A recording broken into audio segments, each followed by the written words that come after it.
listening to the Chapter a Day Bible Study. I'm John Stange, and today we're in Numbers 17, Aaron's Staff Buds.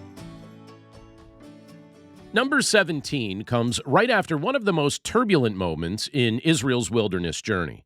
In the previous chapter, Korah and some others, they openly challenged the authority God had given to Moses and Aaron.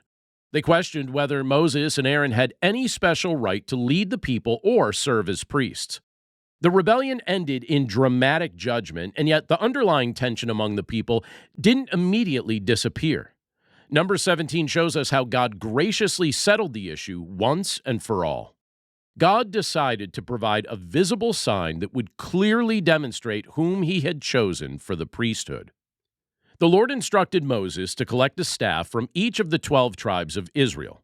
Each tribal leader would bring a rod representing his family. The name of each leader was written on his staff, and Aaron's name was written on the staff representing the tribe of Levi. God then told Moses what would happen next. Verse 5 explains the purpose of this test. "And the staff of the man whom I choose shall sprout. Thus I will make to cease from me the grumblings of the people of Israel, which they grumble against you." The staffs were placed inside the tent of meeting before the Lord in the presence of the Ark of the Testimony. Then Moses and the people waited to see what God would do. The next day, when Moses entered the tent, something remarkable had happened. Aaron's staff had come to life. Verse 8 describes the scene like this. "On the next day, Moses went into the tent of the testimony, and behold, the staff of Aaron for the house of Levi had sprouted, and put forth buds and produced blossoms, and it bore ripe almonds." This wasn't just a tiny sprout.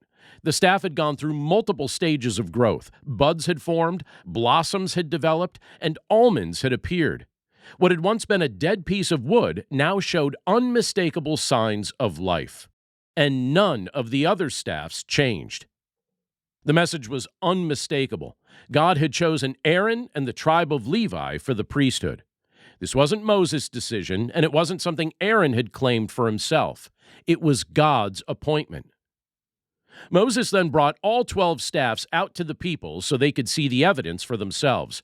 Verse 9 says, "Then Moses brought out all the staffs from before the Lord to all the people of Israel, and they looked, and each man took his staff."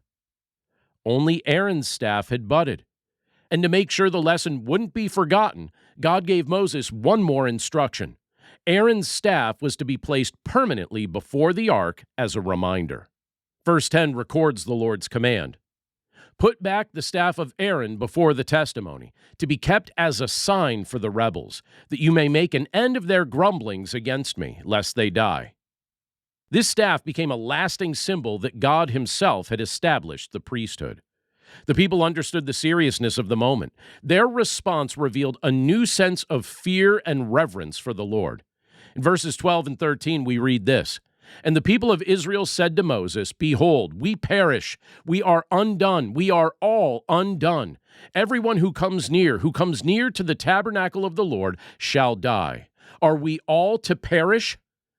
So they realized something very important. God is holy, and approaching him on our own terms isn't safe.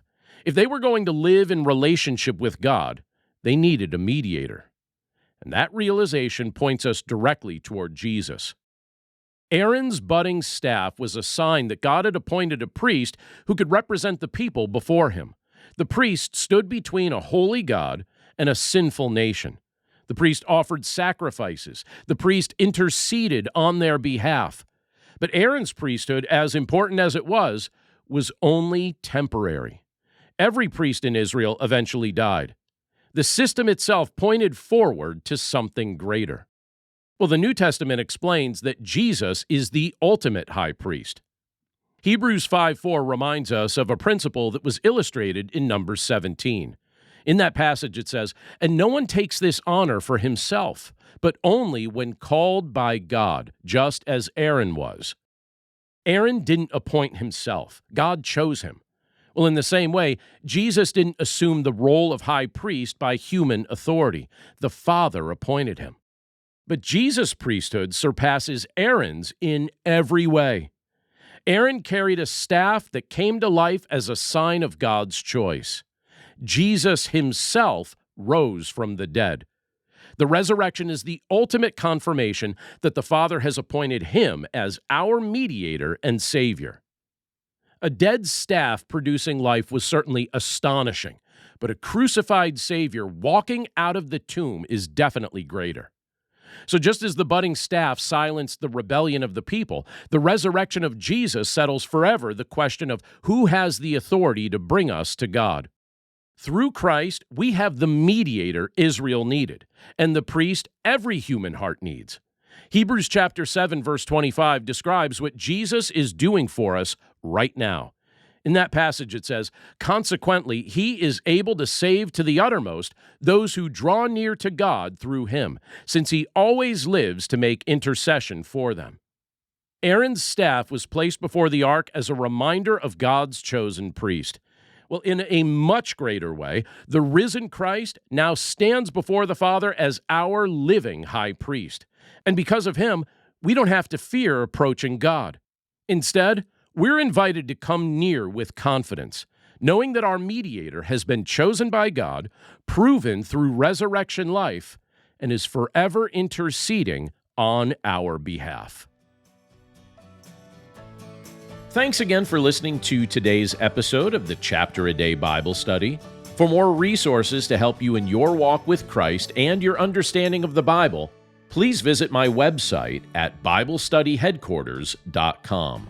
And if you'd like to partner with me by becoming a supporter of this ministry, you'll see a few options to do so, again, at BibleStudyHeadquarters.com or in the description of this episode. As always, thank you for your prayers, thank you for your support, and thank you for your willingness to share this content with others. Have a great day, and I'll see you again right here tomorrow.